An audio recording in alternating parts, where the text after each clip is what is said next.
So good morning and welcome to the Department of War. Before we begin, I want to take a moment to recognize and honor Specialist Sarah Beckstrom, the guardsman who was murdered in D.C. this past weekend. She is an American hero and we will never forget her service and sacrifice. While we mourn her loss, we will continue to pray for the full recovery of Staff Sergeant Andrew Wolf, the other service member critically injured in this heinous attack. This attack on our National Guardsmen in D.C. follows months of Democrat elected officials demonizing the National Guard, portraying them as a threat to our republic, and attempting to sow discord in their ranks. To name a few examples, Governor Gavin Newsom claimed that President Trump was fabricating emergencies in order to justify the deployment of the National Guard in some major cities.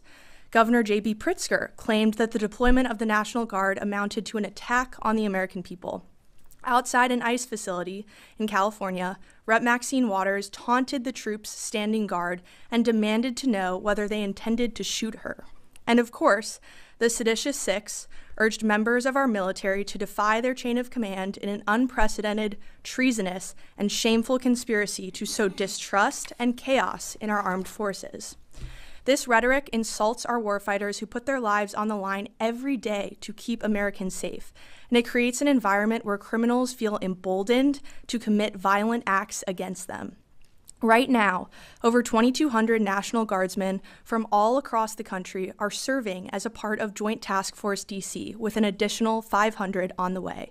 Each one of them will continue working to ensure the safety of all who live, work, and visit the district. We will not lose sight of our mission. This targeting will only embolden our resolve. Our warriors are strong, and we will not back down until our capital and our cities are secure. Defending our homeland and rescuing America's greatest cities from endemic violence is the highest and best use of our military. I would also like to take a moment today to welcome all of you here to the Pentagon briefing room as official new members of the Pentagon Press Corps. We're glad to have you. Legacy media chose to self-deport from this building, and if you look at the numbers, it's pretty clear why no one followed them. National trust in these mainstream media outlets has cratered to 28%, the lowest ever recorded. The American people don't trust these propagandists because they stopped telling the truth. So we're not going to beg these old gatekeepers to come back, and we're not rebuilding a broken model just to appease them. Instead, we're welcoming new media outlets that actually reach Americans, ask real questions, and don't pursue a biased agenda. The public has moved on from the old model, and so will the Pentagon. This is the beginning of a new era. We look forward to working with you to keep the American people informed and to ensure transparency. In the interest of transparency, I want to provide an update on the department's operations against narco-terrorists in the Western Hemisphere. To date, there have been a total of 21 kinetic strikes on drug boats in our hemisphere, with 82 narco-terrorists killed. Each strike conducted against these designated terrorist organizations is taken in defense of vital U.S. national interests and to protect the homeland. Our operations in the Southcom region are lawful under both U.S. and international law, with all actions in compliance with the law of armed conflict. These actions have also been approved by the best military and civilian lawyers up and down the chain of command. A completely fake story in the Washington Post, now discredited by the New York Times, tried to mischaracterize these successful strikes in bad faith. It was an attempt to damage the secretary and the president, and the people saw through it. The phony Washington Post story even attributed statements to the secretary that were totally fabricated. He never said them. That is the epitome of fake news. As the White House confirmed yesterday, the decision to restrike the narco-terrorist vessel was made by Admiral Bradley, operating under clear and long-standing authorities to ensure the boat was destroyed and the threat to the United States was eliminated. Secretary Hegseth stands behind Admiral Bradley 100%. Admiral Bradley made the right call, and unlike the previous administration, we have our warfighters back at this department. This department will defend our homeland. This is not a catchphrase, it is a commitment. And as the Secretary said, when it comes to killing narco-terrorists, we have only just begun. Lastly, I would like to announce that the War Department has created a new division for strategic marketing that will be led by Abby Lower. who will hold the title of Deputy Assistant to the Secretary of War for Strategic Marketing. The division will be a new core function within public affairs and will complement our media and strategic engagement teams. The purpose of this new division is to create marketing campaigns that support the War Department's military recruitment efforts, providing a halo effect to the great work the military services are already doing to recruit our nation's warfighters. And with that, I'd be happy to take your questions. Yes, Caitlin. Thanks, Kingsley. Can you talk about the autonomy that's given to the commanders who are carrying out these operations, like Admiral Bradley, to make decisions? Like in this case, I'm assuming the first strike took out the boat and any actions that followed. Can you talk about the autonomy they're given? Absolutely. So the Secretary has been very clear in every statement that we've released about these strikes that they are presidentially directed. And the chain of command functions as it should. And we make sure that commanders on the ground their positions are taken into account, and they are able to tell us and make decisions if they see things that need to be flagged. But at the end of the day, the Secretary and the President are the ones directing these strikes. And any follow-on strikes like those which were directed by Admiral Bradley, the Secretary 100% agrees with. Yes, Matt. Kingsley, if Nicolas Maduro leaves Venezuela today, what role will the Department of War have in a post-Maduro Venezuela? And describe the process the administration will use to determine whether or not current members of the Venezuelan military or Venezuelan government have a role in a post-Maduro Venezuela. Thanks for the question. So the department has a contingency plan for everything. We are a planning organization. If anything were to happen around the world, we have a response planned and ready. So we stand at the president's beck and call, our commander-in-chief, to do what is needed if called upon. And that will be what this department continues to focus on and continues to prepare for in regards to our ongoing operations in the Southcom region. Again, our focus is taking out narco-terrorists and rooting out that threat that is poisoning the American people. Every single boat that we strike saves 25,000 American lives. That is a crucial mission to protecting the homeland, and we're proud to be a part of it. Just as a follow-up, quickly, so following the departure of Saddam Hussein, there was this desire to name every Ba'athist a terrorist. Does the administration take the view that any person who served in the Venezuelan military or Venezuelan government is definitionally a narco-terrorist? That would be a determination for the president to make, but I can tell you that every single person who we have hit thus far who is in a drug boat carrying narcotics to the United States is a narco-terrorist. Our intelligence has confirmed that, and we stand by it. Yes, Monica. Thanks, Kingsley. I have two questions, if I may. For your first question regarding Sarah Beckstrom, the 20-year-old West Virginia National Guardswoman who was shot and killed, was her family offered an Arlington burial, and or will there be plans to do so? I know that the White House is working that out, so they might be better to describe what the plans are for that. But this department will, of course, support in any way we can, and have been, in close contact with the family, and the Secretary will continue to do so. So we'll keep you all updated on that. Thank you. And my second question regarding Iran, there are reports that Iran's been planning on rebuilding its nuclear facilities. Iranian's president has said that it plans to rebuild its nuclear facilities with, quote, greater strength. Can you provide us on any sort of update on where that currently stands? I can tell you that Operation Midnight Hammer was an absolute resounding success. Iran's nuclear capabilities were totally obliterated, and experts estimated that, it would take 2 years for them to recover. So thanks to President Trump's bold and swift action, we were able to dismantle that threat to the American people. And I think it was also a historic operation by virtue of the fact that there was a clear end state. We have seen this department get marred down in the Middle East in endless wars, in nation building. That has stopped under this president and this secretary. We now have a clear end state, a clear mission set, and Operation Midnight Hammer was a success in dismantling that. Yes, Laura. Thanks so much for having me here today. Now that the president has started the process of designating the Muslim Brotherhood as a foreign Islamic terrorist organization, will the Department of War still proceed with selling F-15 fighter jets to Qatar? And how will they be able to train Qatari pilots at their air base in Idaho if Qatar is included in the designation? Thank you for the question. We take very seriously our partnerships, and we always do thorough evaluations to make sure that they protect our intelligence, our operational security, and that they serve the best interests of the American people.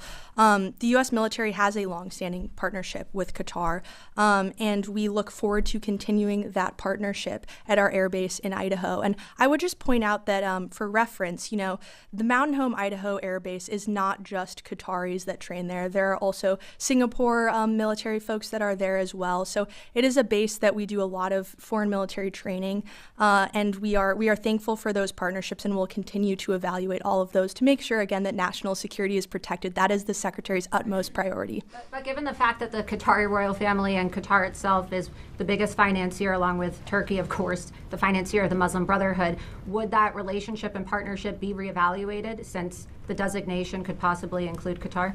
I'm not tracking any reevaluation at this time, but again, the Secretary really keeps national security top of mind, and this administration does as well, so we will always make sure that American assets are protected.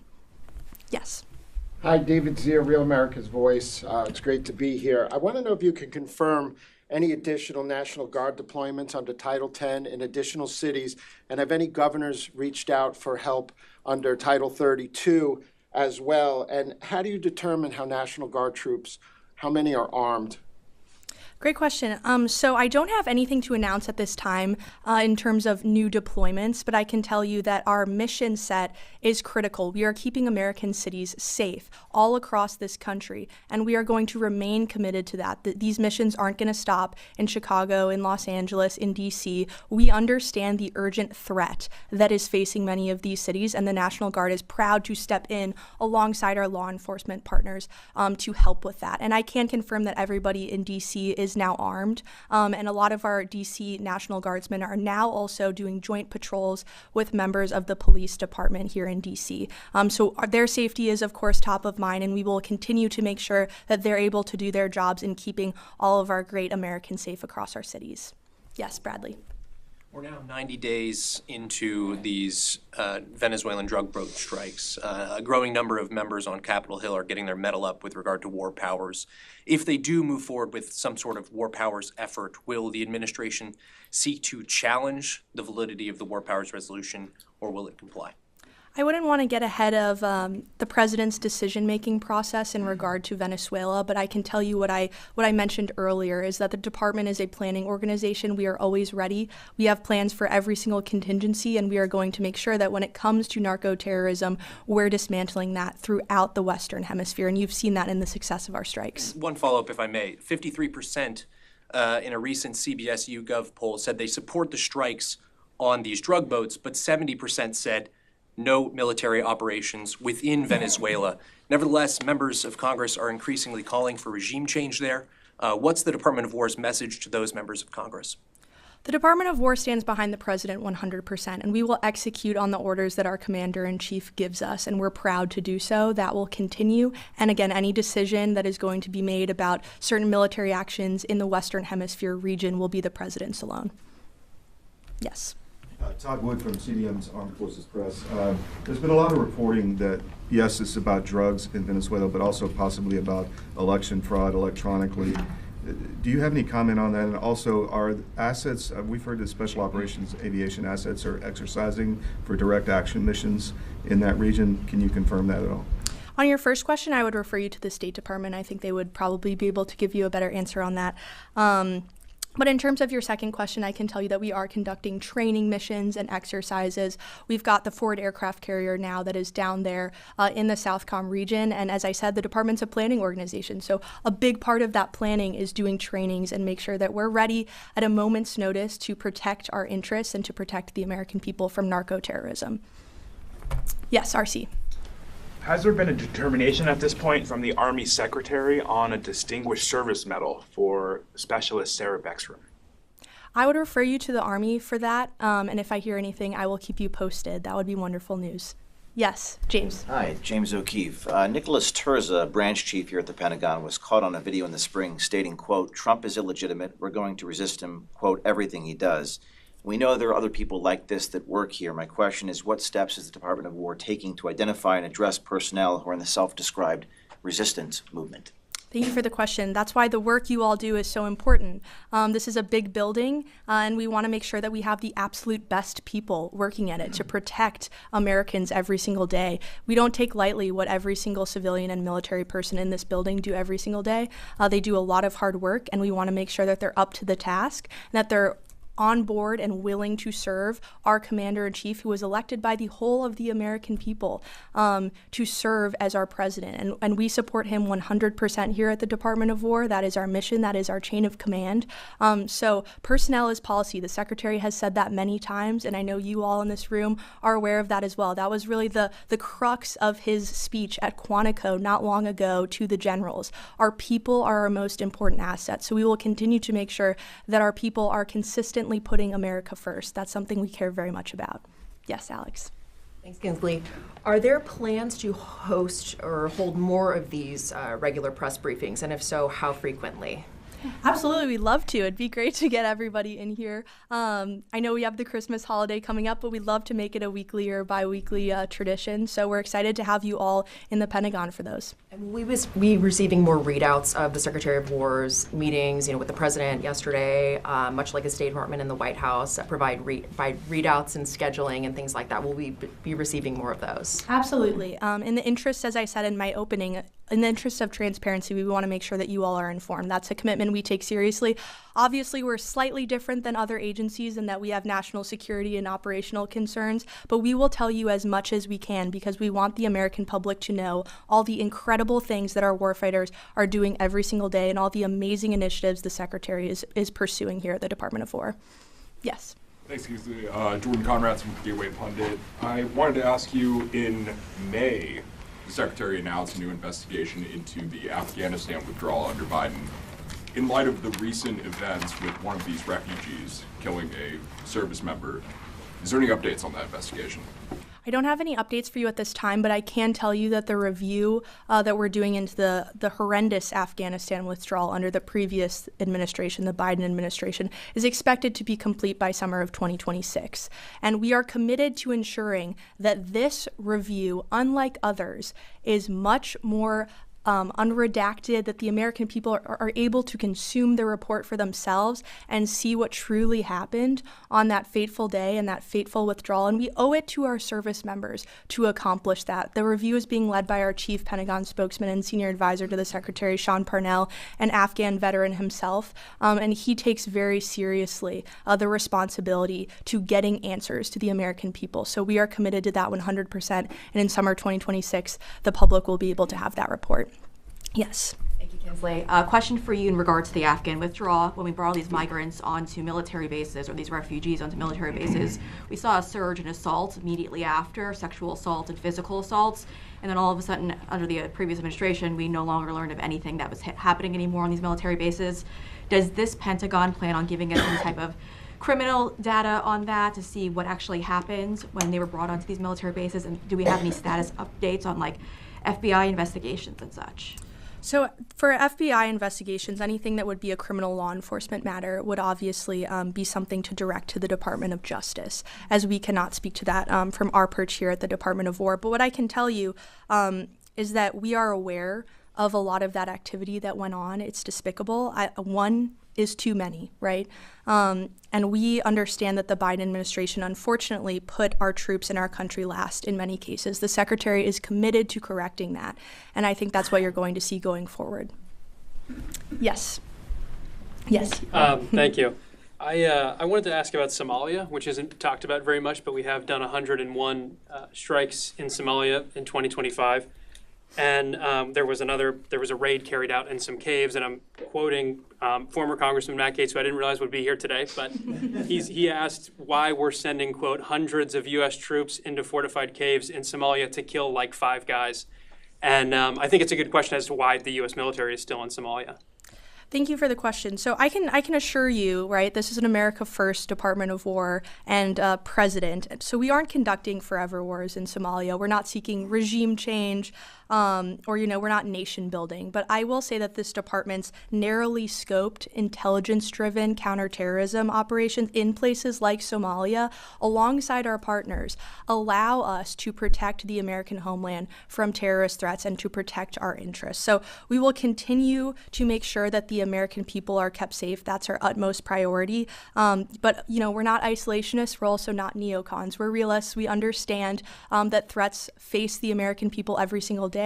We take that incredibly seriously. But at the same time, we're always going to make sure that we're putting America first. And if I could follow up on Laura's question, actually, but from a different angle, she mentioned that are we reassessing our relationship with Qatar because of funding of the Muslim Brotherhood?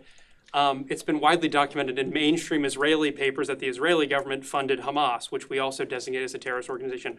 Are we therefore reassessing our relationship with Israel because of this? That would be a better question for the State Department, as they're the ones who have those foreign diplomatic channels.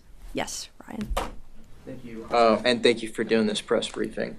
I wanted to get back to the Southcom strikes real quick, just broadly speaking, not specifically about the September 2nd strike, but broadly speaking, are we doing any kinds of post-strike assessments to determine that the intelligence that informed those strikes was accurate? Are we recovering any drugs on board those vessels? You mentioned each vessel struck is equivalent of 25,000 overdose deaths. So are we mostly picking up fentanyl or cocaine or what have you? What's going on with these boats? Like, what's on these boats? Yeah, thank you for the question. So I can tell you in terms of your question about intelligence that our intelligence absolutely confirms who these people are. And I can't get into right from this podium how we know that. I don't want to communicate to the enemy the ways in which we're carrying out these strikes. But I can tell you that without a shadow of a doubt, every single one of our military and civilian lawyers knows that these individuals are narco-terrorists. We know what they're carrying, where they're coming from, and where they're going. And they are trying to bring drugs to our shores that kill and hurt American citizens. The president takes that very seriously, and when he designated these groups designated terrorist organizations, that opened up a lot for us here at the Department of War. We can engage in ways that we never could before.